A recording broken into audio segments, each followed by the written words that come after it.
지난주에 이어서 오늘 또 계속해서 창세기 말씀을 살펴보도록 하겠습니다. 오늘 본문 1절부터 5절까지는 형 5명을 바로 왕 앞에 서게 하는 그런 장면입니다.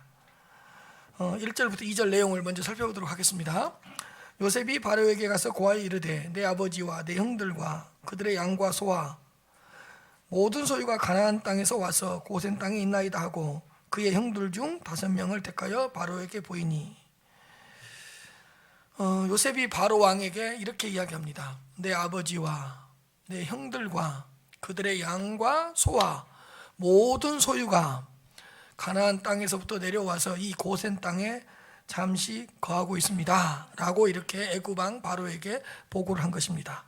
그리고 요셉의 형들이 10명인데 10명 중 5명을 택하여서 바로 왕 앞에 딱 서게 했습니다. 그의 형들 중 5명을 택하여 바로 왕에게 보였다, 이렇게 기록되어 있습니다. 3절부터 4절 말씀입니다. 바로가 요셉의 형들에게 묻되 너희 생업이 무엇이냐? 그들이 바로에게 대답하되 종들은 목자이온데 우리와 손조가 다 그러하니이다 하고, 그들이 또 바로에게 고하되 가나안 땅에 기근이 심하여 종들의 양들을 칠 곳이 없기로 종들이 이곳에 거류하고자 왔사오니 원하건대 종들로 고센 땅에 살게 하소서. 바로가 요셉의 형들에게 이렇게 묻습니다. 너희의 생업이 뭐냐? 너희의 직업이 뭐냐? 라고 이렇게 물었습니다. 이렇게 묻자 그들은 이렇게 이야기합니다. 종들은 목자이온데, 예, 종들은 목자입니다. 그런데 우리의 손조들도 목자들이었습니다. 그리고 4절에 이렇게 대답합니다. 바로에게 또 가되 우리는 가나안 땅에 살고 있었는데 가나안 땅에 기근이 심하여서 이 종들의 양떼를 칠 곳이 없었기에 종들이 이곳에 거류하고자 잠시 동안 교류하고자 내려왔습니다. 원하건대 종들로 하여금 고센 땅에 살게 해주시면 감사하겠습니다 라고 이렇게 딱 대답을 한 거예요. 사실대로 꾸밈없이 대답을 한 거예요. 가증이 여김을 받을 줄 알면서도 목축을 한다는 것을 숨기지 않았습니다. 숨김없이 사실대로 딱 대답을 한 겁니다. 왜냐하면 애굽 사람들은 목축을 가증히 여긴다 그랬잖아요. 그러면 우리도 목축을 하고 있고 우리 조상들도 목축을 하고 있습니다. 그러면 그들의 조상들도 가증히 여기게 될 것이고 그들도 가증히 여기게 될 것이지만 사실대로 꾸밈없이 이렇게 딱 대답을 한 겁니다. 우리는 이 요셉의 형들의 대답에서 중요한 영적인 교훈을 한 가지 발견할 수 있는데요. 그것이 어떤 교훈이냐 하면 애굽의 왕궁보다 주의 성전에 거하는 것이 더 복되다는 것입니다. 이런 거죠. 총리 요셉이 조금만 힘을 써도 그들은 애굽의 궁전에서 거할 수 있었습니다.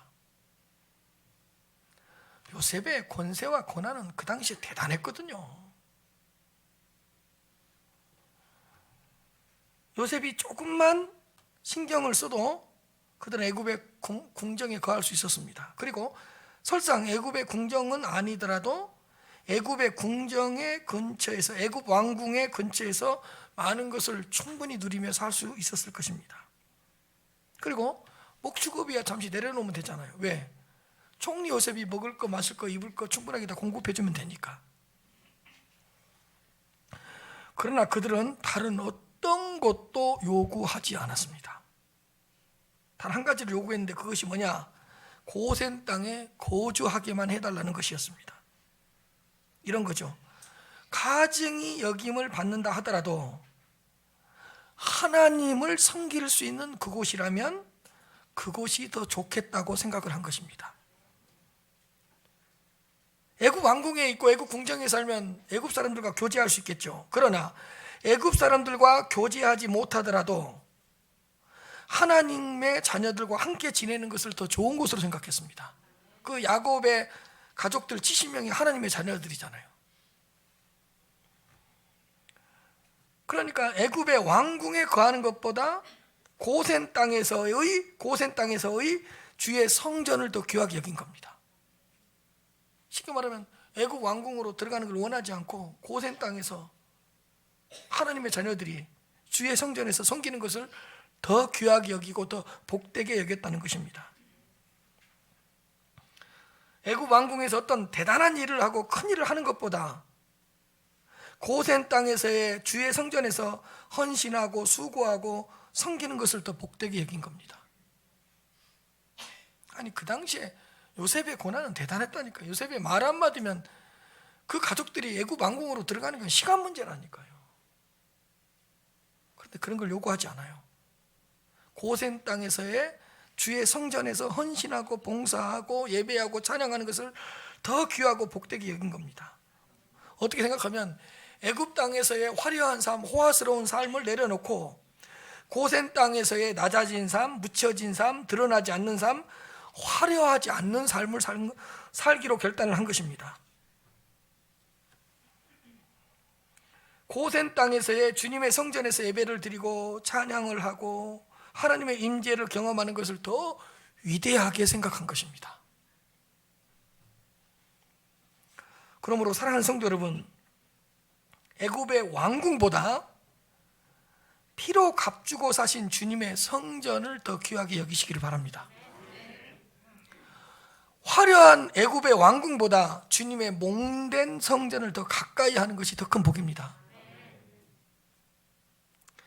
애굽 왕궁에서의 화려한 삶을 너무 부러워하지 마십시오.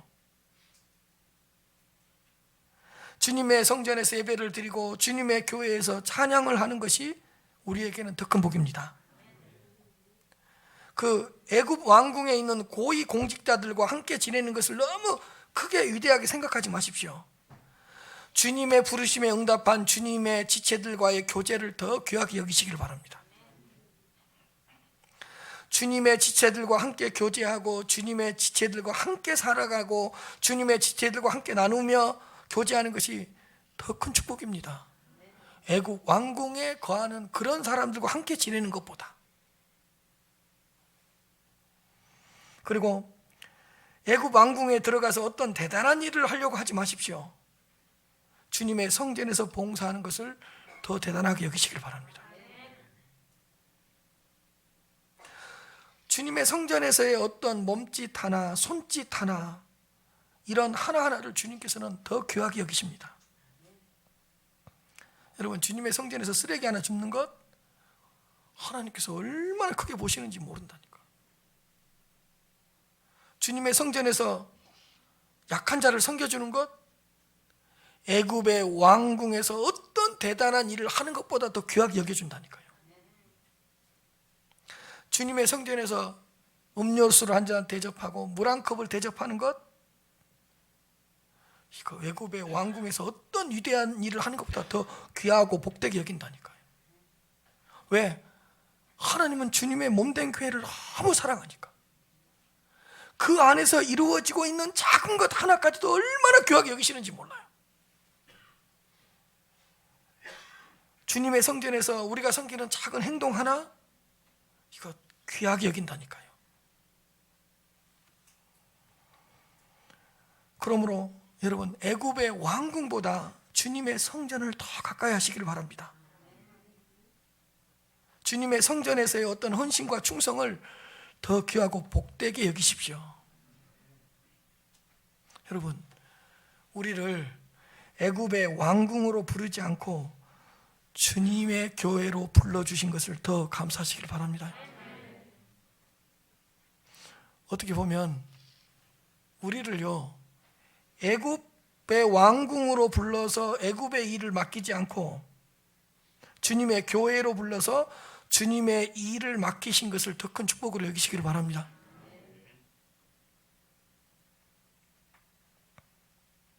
교회를 통해 여러분들에게 주신 직분을 귀하게 여기시기를 바랍니다. 어떤 세상에서 주어진 직분, 어떤 애굽 왕궁에서 주어진 그런 직분보다도 교회를 통해서 우리에게 주어진 집사라는 직분, 권사라는 직분, 장로라는 직분, 이것이 더 귀한 직분이라니까.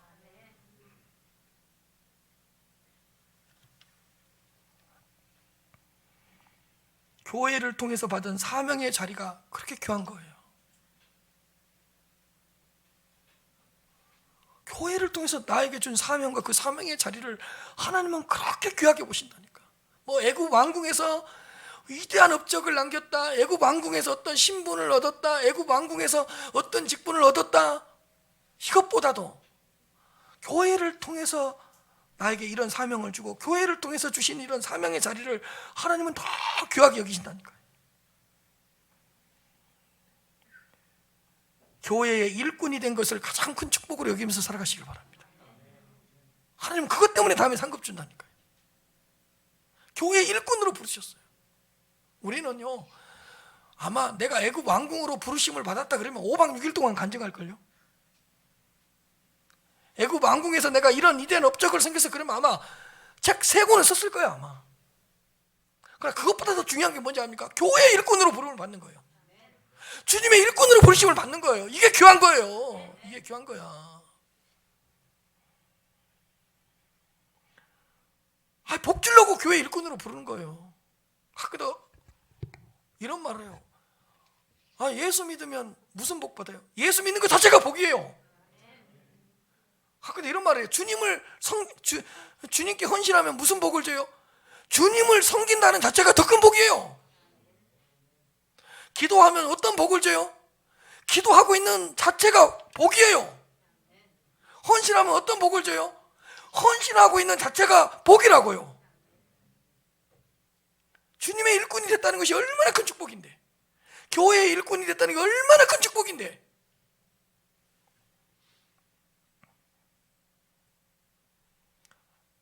막 애굽 왕궁에서, 애굽 궁정에서, 세상의 어떤 화려한 곳에서 여러 가지를 섬기며 막 간증하고 막 불러내서 그 이야기 하려고 차 사준다 그러고 커피 사준다 그럴 거야 아마. 그러나 주님의 성전에서 약한 자를 섬기고 사명의 자리에서 그 사명을 받은 사람들을 섬기는 것, 이것보다 위대한 복이 어디 있겠습니까? 성도들을 위한 섬김이가 된 것을 큰 복으로 여기시길 바랍니다. 세상의 어떤 것보다도 주님의 성전에서 쓰임을 받는 것보다 더 큰 복이 없습니다. 여러분, 다 내려놔도 하나님의 일을 내려놓으면 안 돼요. 어떤 자리를, 세상의 자리를 내려놓는다 할지라도 교회에서 맡겨주신 사명의 자리를 내려놓으면 안 돼요. 그게 복된 자리인데, 귀한 자리인데. 그러므로 어떤 방식으로든지 주님의 성전에서 쓰임을 받으시길 바랍니다. 요셉과 요셉의 형들은 어떤 것도 요구하지 않잖아요. 고생 땅에서, 거기서 주님의 성전에서 그 주님을 섬기는 걸 더 원하잖아요. 시편 84편 10절입니다. 주의 궁정에서의 한날이 다른 곳에서의 첫날보다 나은즉. 아멘이 나와야 되는 거예요. 주의 궁정에서, 주의 성전에서의 하루가 다른 왕궁에서의 첫날보다 낫다. 악인의 장막에 사는 것보다 내 하나님의 성전 문지기로 있는 것이 좋다. 당신 무슨 일 하요? 나 성전 문지기요. 자랑스럽게 이야기해야 돼요. 당신이 하는 일이 뭐요? 나는 글로리아 성가대 소프라노요. 이걸 귀하게 여기시라니까요. 당신이 하는 뭐요? 나는 교회에서 청소하요. 교회에서 나는 교회학교 애들 섬기요. 그것보다 좋은 것이 없다는 거예요. 다음에 무엇 때문에 여러분들이 상급을 받는가 보시라니까.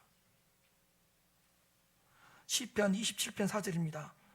내가 여호와께 바라는 한 가지 일 곧 그것을 구하리니 곧 내가 내 평생의 여호와의 집에 살면서 여호와의 아름다움을 바라보며 그의 성전에서 사모하는 그것이라.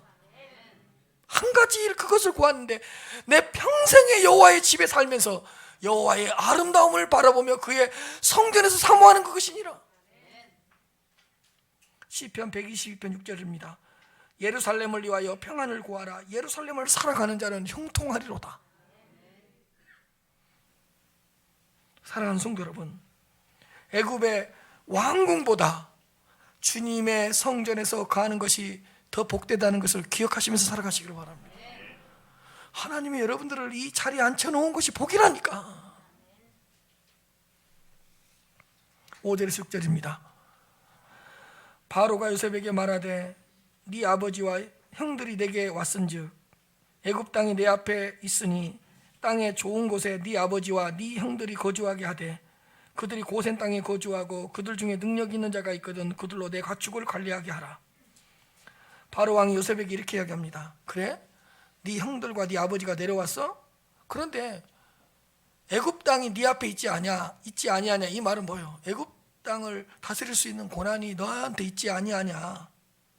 그러니 애굽 땅의 좋은 곳에 네 아버지와 네 형들이 거주하게 하고, 특별히 그들이 고센 땅에 거주하기를 원하더라. 고센 땅에 거주하게 하도록 해라. 딱 이렇게 허락을 해준 거예요. 정말로 아버지 야곱과 요셉의 형들이 고센 땅에 거주하게 된 것은 하나님의 놀라운 섭리 중의 섭리였습니다. 하나님이 요셉을 그동안 인도해 주셨기 때문에 가능했던 일이고, 요셉의 가족들의 입술을 붙잡아 주셨기 때문에 가능한 거예요. 왜냐? 요셉이 형들 고센 땅에 가서 살아야지 하나님을 섬길 수가 있어. 그런데 형들이 싫어. 애굽 왕궁으로 들어가고 싶어. 애굽 왕궁은 아니더라도 애굽 왕궁 근처에서 살게 해줘. 잃어버리면 끝나는 거 아니에요.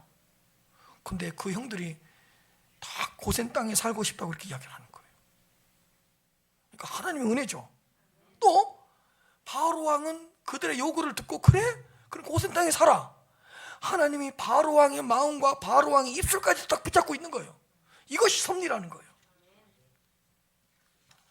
하나님께서 바로 왕에게 역사하셨기 때문에 고센 땅에 거주하게 된 것이 가능했던 것입니다. 사실요, 야곱의 가족이 70명이 다음에 400년 후에 출애굽을 하기 위한 하나님 나라의 씨앗이 됩니다.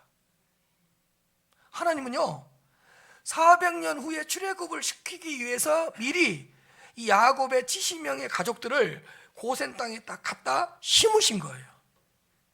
겉으로는 기근을 피해서 내려온 것 같고 가축들을 먹여 살리기 위해서 내려온 것 같았지만 400년 후에 출애굽을 할 하나님의 백성들을 위한 씨앗으로 미리 딱 심어놓은 거예요. 몇 명을요? 70명을. 이게 하나님의 놀라운 섭리야. 400년 후를 내다보면서 400년 후에 하나님의 계획을 하나님께서 세우시면서 이들을 딱 고센 땅에 70명을 딱 갖다 심어 놓으신 거예요. 그러므로 사랑하는 성도 여러분, 어떤 상황에서도 하나님의 자녀들을 위하여 일하고 계시는 하나님의 일하심을 발견하시길 바랍니다. 하나님의 자녀들을 위하여 하나님은 지금도 역사하고 있고 일하고 계십니다. 조금만 믿음의 눈을 떠서 보세요. 하나님의 일하심이 보인다니까. 조금만 믿음의 눈을 떠서 보세요. 나를 향한 하나님의 섭리가 역사하고 있다니까. 여러분들을 향한 하나님의 열심을 바라보시길 바랍니다. 여러분들이 하나님을 위해서 열심히 움직이고 있는 것이 아니라 여러분들을 위해서 하나님이 열심히 일하시고 계신다니까. 여러분들을 향한 하나님의 열심이라니까.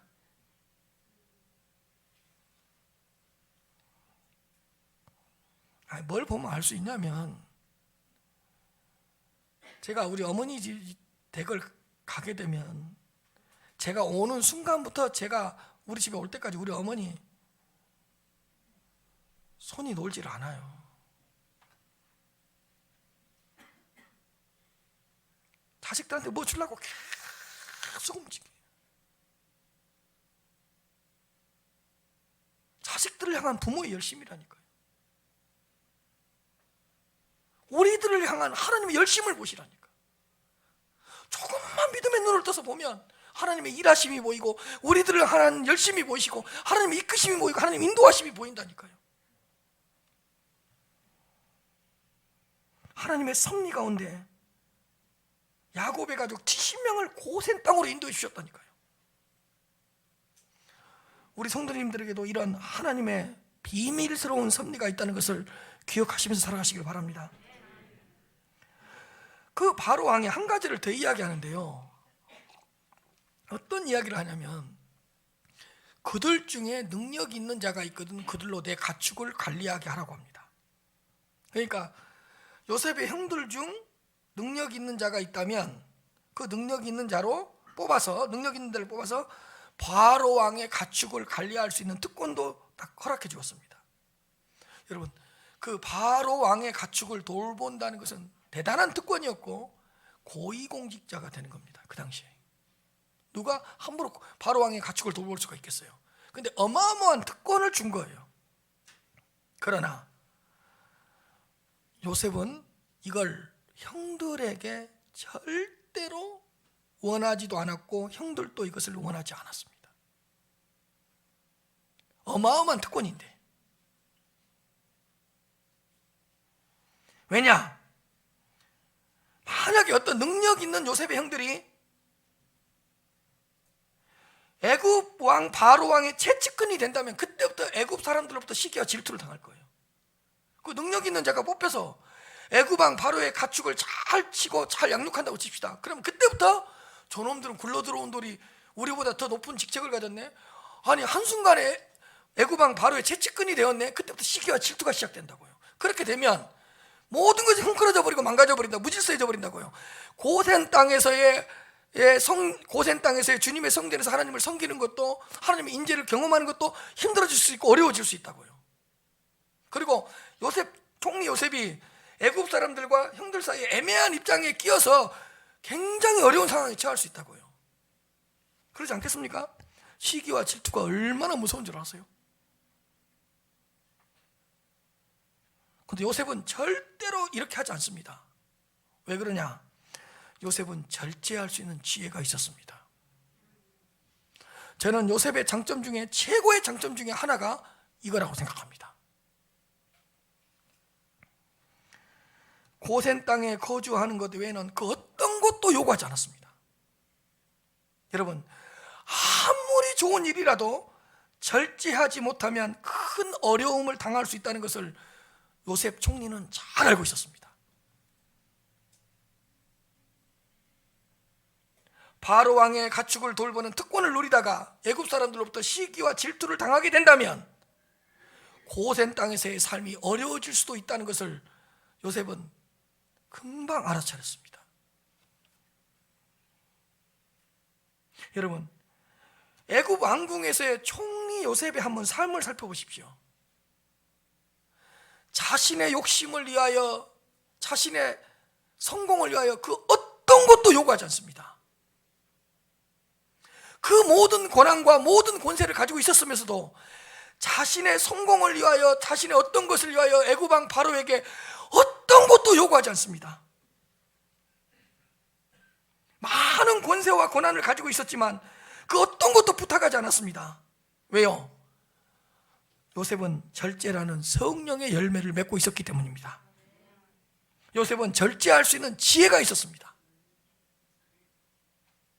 여러분, 지금 우리에게 필요한 것이 있다면 절제일 것입니다. 그런데 절제는 내 힘으로 안 됩니다. 내 능력으로 안 됩니다. 성령의 역사가 있을 때만 절제가 가능합니다. 절제는 성령의 열매입니다. 여러분, 절제하지 못하면 큰 위험에 빠질 수 있습니다. 절제하지 못하면 그때부터 마귀가 역사합니다. 여러분, 절제하지 못하면 그동안 쌓아놓았던 모든 것을 다 잃어버릴 수 있습니다. 절제하지 못하면 우리가 세워놓은 많은 것들이 한순간에 무너질 수 있습니다. 절제하지 못하면 어떤 일도 이룰 수 없습니다. 성령의 9가지 열매 중 마지막 열매가 절제입니다. 절제는 성령의 열매입니다. 성령의 역사가 있을 때만 절제할 수 있습니다. 모든 것에 절제가 필요합니다. 모든 영역에서 절제가 필요합니다. 말하는 것에도 절제가 필요하고 행동하는 것에도 절제가 필요하고, 사실은요, 모든 것을 할 수 있는 그 사람이 아름다운 것이 아니라 할 수 있는데 절제하면서 살아가는 그 사람이 더 아름답습니다.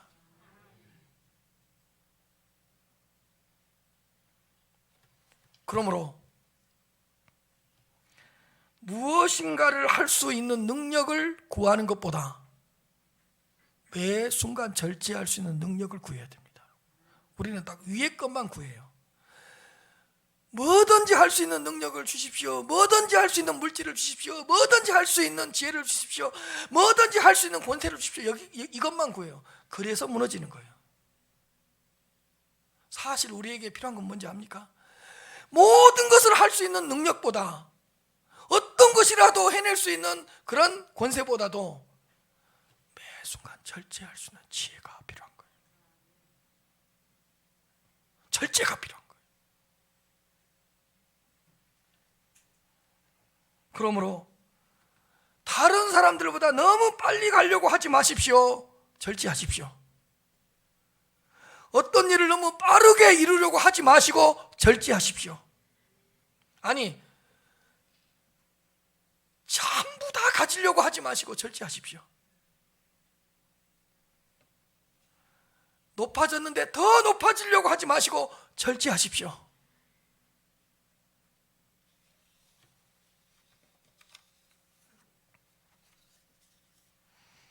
성령의 역사를 간구하셔서 절제의 열매를 맺으시길 바랍니다. 성령의 감동을 받아서 절제의 열매를 맺으시길 바랍니다. 성령의 충만함으로 말미암아 절제의 열매를 맺으시길 바랍니다. 요셉은 절제할 수 있는 지혜가 있었습니다. 여러분요, 요셉의 삶을 보면서요, 요셉이 무엇인가를 다 할 수 있었고 했다는 것에 초점을 맞추지 마시고 보이지 않게 흐르고 있는 절제를 읽어낼 수가 있어야 돼요. 요셉이 무너지지 않았던 이유가 뭐죠? 절제 때문이에요. 여러분, 요셉이 일을 다 잘해서 뭐 어떤 일을 할 때마다 성과를 내서 애국 왕궁에서 마지막까지 버틸 수 있었던 게 아니에요. 다 할 수 있는데, 다 가질 수 있었는데 매 순간 뭐였죠? 절제했기 때문이에요.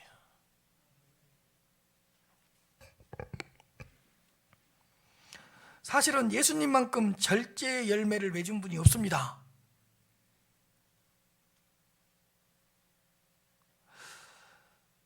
여러분, 예수님은 신성을 가지신 하나님이셨잖아요. 그러면 다 할 수 있었는데 다 하지 않았어요. 다 가질 수 있었는데 다 갖지 않았어요. 모든 원수를 그 자리에서 다 처벌할 수 있었는데 그러지 않았어요.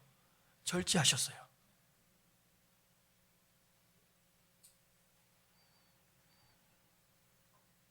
모든 능력을 가지고 있었지만 하나님의 뜻이 아니면 어떤 능력도 행하지 않으셨습니다. 절제했습니다. 하나님의 뜻이 아니면 어느 곳도 가지 않았습니다. 절제했습니다. 여러분, 모든 것을 가질 수 있었지만 하나님의 뜻이 아니면 절대로 갖지 않았습니다. 절제했습니다. 여러분, 모든 것을 가질 수 있으신 분이 왜 머리 들 곳이 없다 그래요? 모든 것을 행하실 수 있으신 분이 왜 옷 한 벌로 살아가셨어요? 절제하셨습니다. 하나님의 뜻이 아닐 때는 무조건 되고 멈췄습니다.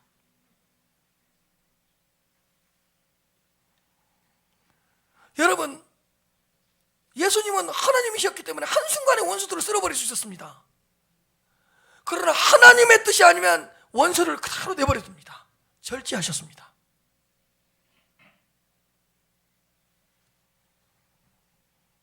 여러분, 예수님이 물 위로 걸어 다니신 적이 많았습니까? 적었습니까? 거의 없었죠? 뭐 하신 거죠? 왜 굳이 배를 타고 가다가 풍랑을 만나고 어려움에 빠집니까? 물 위를 걸어가 버리시지. 뭐 하신 거죠? 절제하신 것입니다. 여러분, 5병리와 7병리와 기적이 2번밖에 없습니다. 성경에. 매일 그 기적을 일으키면 얼마나 좋았겠습니까? 절제하셨습니다. 사람은요, 모든 것을 할 수 있는 것보다요, 어느 한 가지를 절제할 수 있는 것이 더 어렵습니다.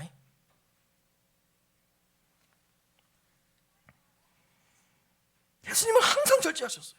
저는 그게 사실은 이런 걸 모르고 성경을 읽을 때 너무 답답하셨어요.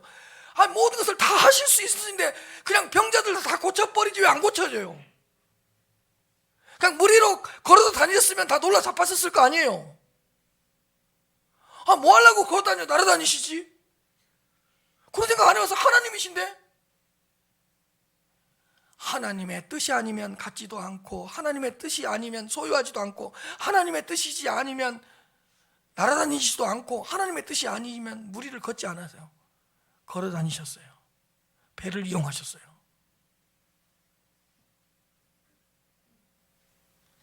절제하셨어요.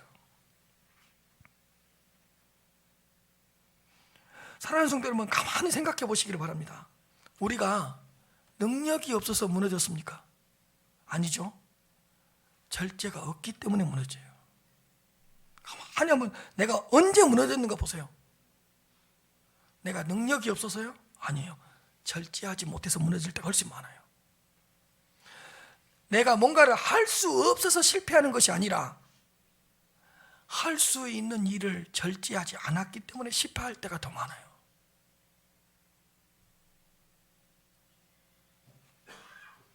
사실은요, 사람은 단점이 많아서 무너지거나 깨지지 않아요. 장점을 절제하지 못하기 때문에 깨지고 무너지는 거예요. 다음에 보세요. 사람은 그 단점 때문에 무너지지 않아요. 그 사람의 장점 때문에 무너져요.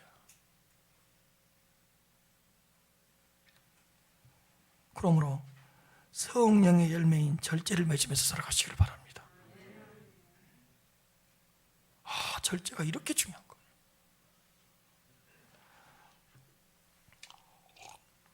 7절부터 10절은 야곱이 바로 왕을 축복하는 장면입니다. 7절 보시면 요셉이 자기 아버지 야곱을 인도하여 바로 앞에 서게 하니 야곱이 바로에게 축복하며, 요셉이 자기 아버지 야곱을 막 바로 왕 앞에 딱 서게 했습니다. 그런데 딱 야곱이 하나님의 이름으로 바로 왕을 딱 축복해 주었습니다. 네가 아무리 바로 왕이지만 너도 하나님의 권세 아래 있어. 네가 거대 제국의 애굽 왕 바로이지만 너도 하나님의 주권 안에 있다는 것을 딱 축복해 주면서 딱 가르칩니다.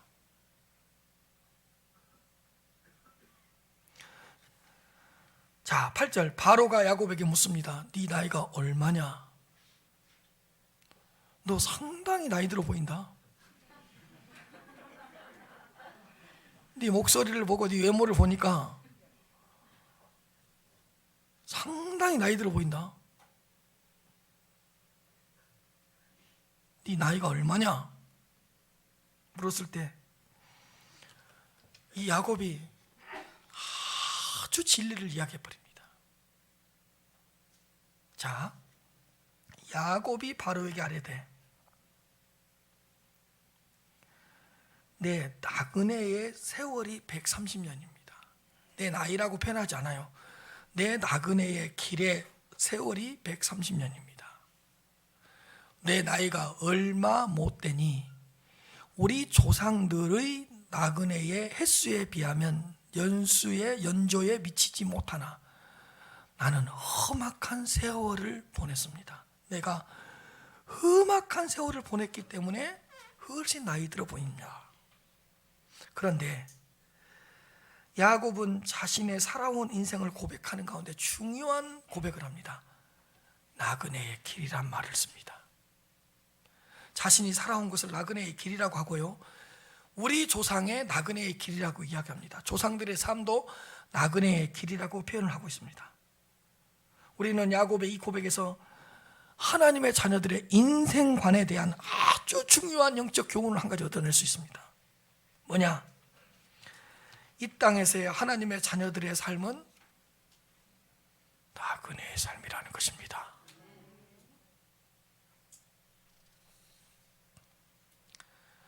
일정한 장소에 어느 정도 머물다가 떠나고 또 미련 없이 집착하지 않고 어느 정도 그 장소에 머물다가 떠나고, 이런 사람들을 뭐라 그러죠? 나그네죠. 고향을 떠나서 여러 군데를 여행하다가 다시 자기 고향으로 돌아가는 이런 사람들을 나그네라 그러잖아요. 나그네의 삶이라 그러잖아요. 야곱은 본인도 자신의 영적 고향을 잠시 떠난 나그네였다고 고백하고 있습니다. 그리고 자신이 살아온 길을 무슨 길이라고 이야기하죠? 나그네의 길이라고 고백하고 있습니다.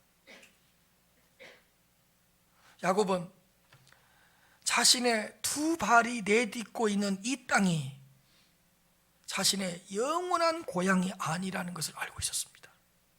다시요.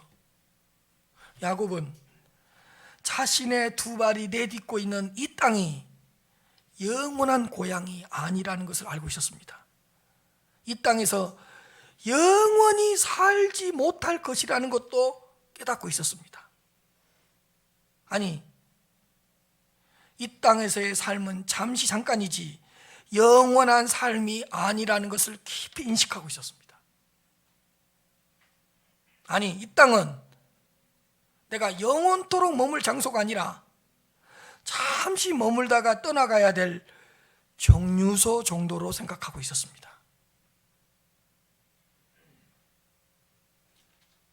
야곱은 나그네라는 의식이 있었기 때문에 영원한 곳을 바라봤습니다. 나그네니까 영원한 삶을 소망했습니다. 나그네는 이 땅에서의 삶에 너무 집착하지 않습니다. 영원한 삶이 있기 때문입니다. 나그네는 이 땅에서의 삶이 전부라고 생각하지 않습니다. 죽음 이후에 영원한 곳이 있기 때문입니다. 나그네는 이 땅에서 끝장을 보려고 하지 않습니다. 이 땅에서 모든 것을 결론을 내고 끝장을 보고 이 땅에서 좀 세상 말로 쇼부를 보려고 하지 않습니다. 왜? 영원한 상급이 있기 때문입니다.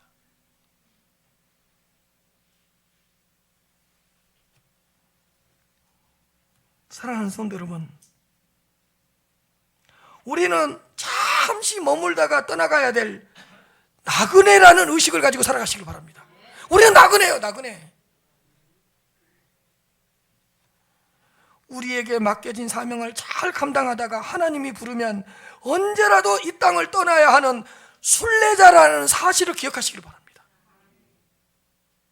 그러므로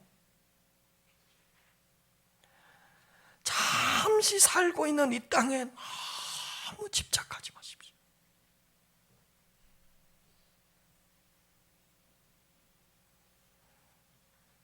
우리가 머무르고 있는 이 땅이 전부인 것처럼 제발 살지 마십시오.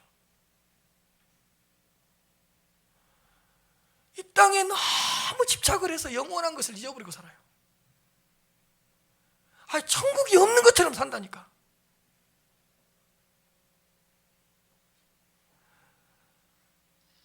이 땅이 전부인 것처럼 살지 말라고요. 이 땅이 전부가 아니잖아요. 영원한 삶이 있잖아요.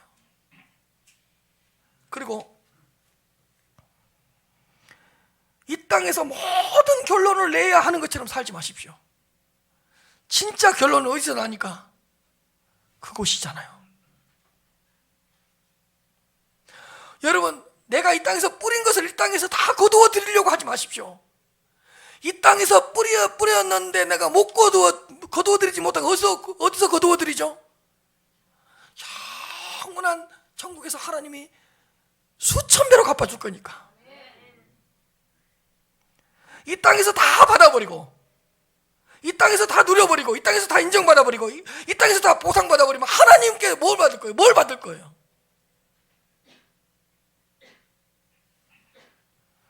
이 땅에서 다 받아버리면 천국에서 무슨 상을 받겠습니까, 여러분? 생각을 한번 해보십시오. 이 땅에서 결론을 다 내면 천국에서 무슨 결론을 낼 수가 있겠습니까? 이 땅에서 다 끝장을 내버리면 주님께 무슨 칭찬을 듣겠냐고요. 가만히 보면요, 하나님을 믿는 사람들이 하나님을 믿지 않는 사람들보다 이 세상에 너무 집착해.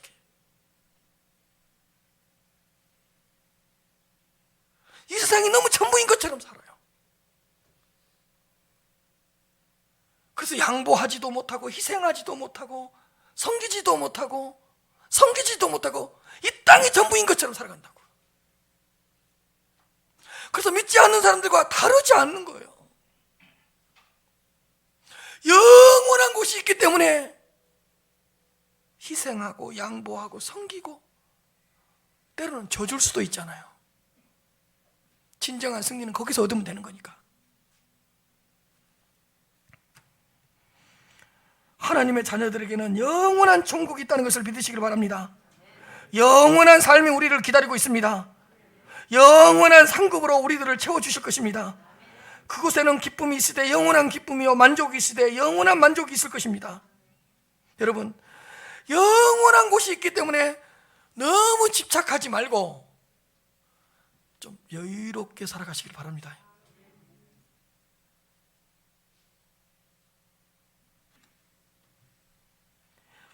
영원한 상급이 기다리고 있기 때문에 이 땅에서 손해본 것 때문에 원망하고 불평하고 화병 걸리고 분노하지 말고 살아가시길 바랍니다. 하나님 영원한 상급을 채워주실 것이잖아요.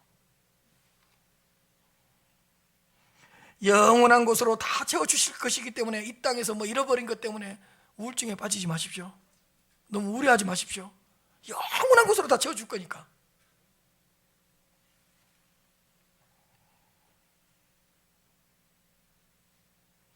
영원한 기쁨이 우리를 기다리고 있기 때문에 이 땅에서 잠시 당하는 슬픔과 부끄러움, 수치 참으면서 살아가시길 바랍니다.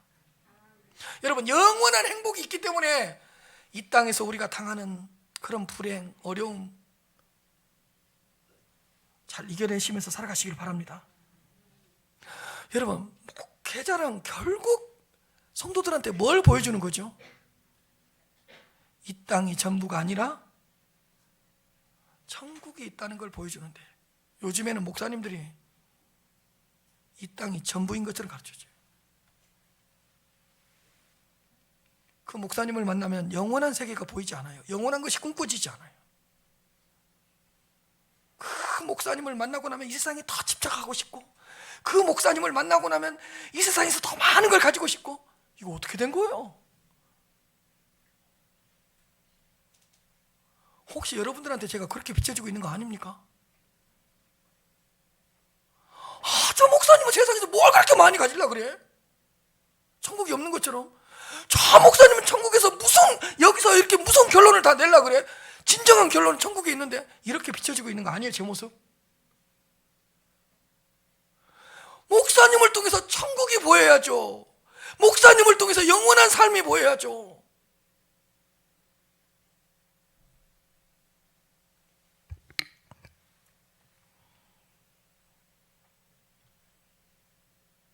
사실 영원한 곳이 없다면 저 이렇게 안 살아요. 저 끝장을 보면서 살지. 근데 왜 이곳에서 끝장을 안 보죠? 영원한 곳이 있기 때문에 내가 당한 거, 내가 인내한 거, 내가 잃어버린 거 다 채워줄 곳이 있기 때문에 감사하며 살아가는 거예요. 영원한 곳이 없다면 이 땅에서 다 결론을 내려야 돼요. 영원한 곳이 없다면 이 땅에서 모든 걸 다 계산해야 돼요. 그러나 하나님의 자녀들에게는 영원한 삶이 있습니다. 우리를 위하여 예비해 놓으신 영원한 고향이 있습니다. 그러므로 자기를 부인하고 자기 십자가를 지고 영원한 삶을 묵상하면서 살아가야 될 것 같습니다. 여러분, 한 가지 묻겠습니다. 천국이 있습니까?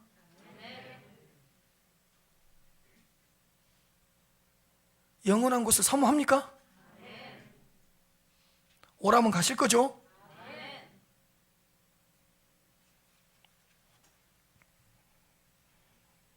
히브리서 11장 13절에서 16절입니다.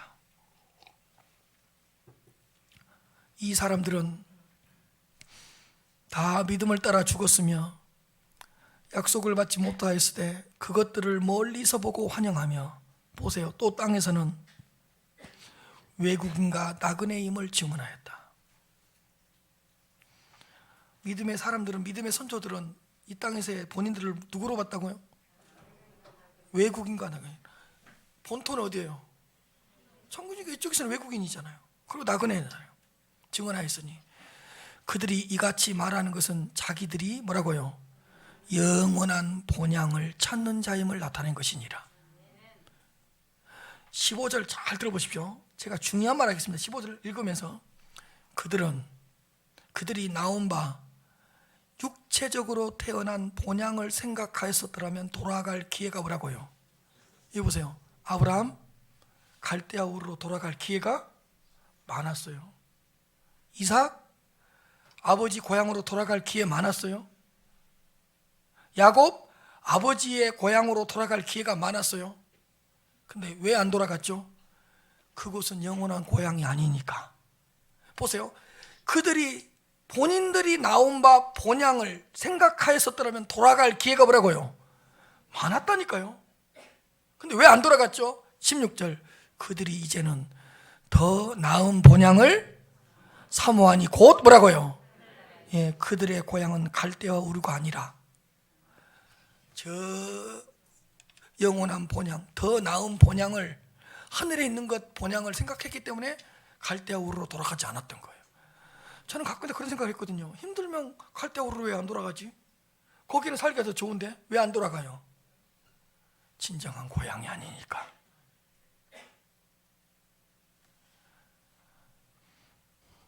이러므로 그 다음에 너무너무 아름답고 멋있는 말이 나와요. 하나님이 그들의 하나님이라고 일컬음은 받으신 것을 부끄러워하지 아니하셨다.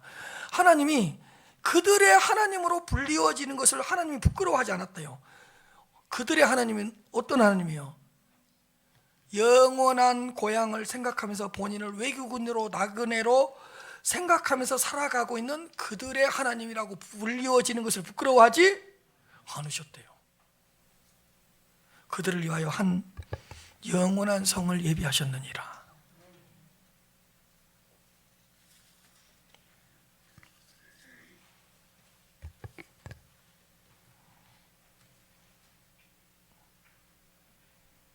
재밌는 에피소드 하나 이야기하고 넘어갈까요?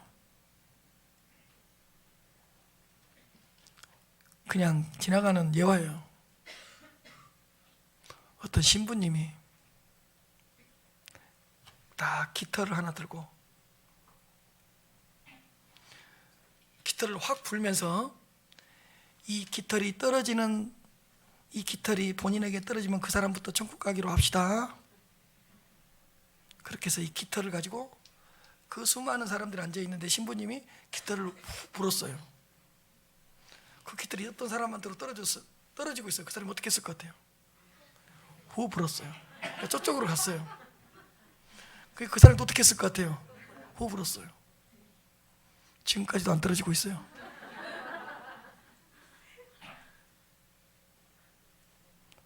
심지어는 결국에는 누구한테 날아왔을 것 같아요? 그 신부님 어떻게 했을 것 같아요? 더 세게 불었어요.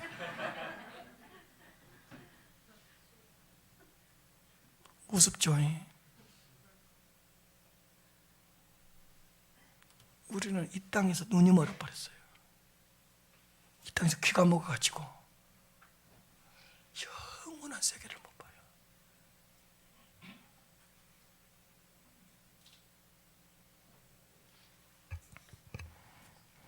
고린도전서 15장 9절에 만일 그리스도 안에서 우리가 바라는 것이 다만 이 세상 삶 뿐이라면 우리는 모든 사람 가운데서 뭐라고요? 더욱 불쌍한 자니라. 그리스도 안에서 우리가 바라는 것이 단지 이 세상 삶 뿐이라면 모든 사람 가운데서 우리는 세상에서 가장 불쌍한 자니라.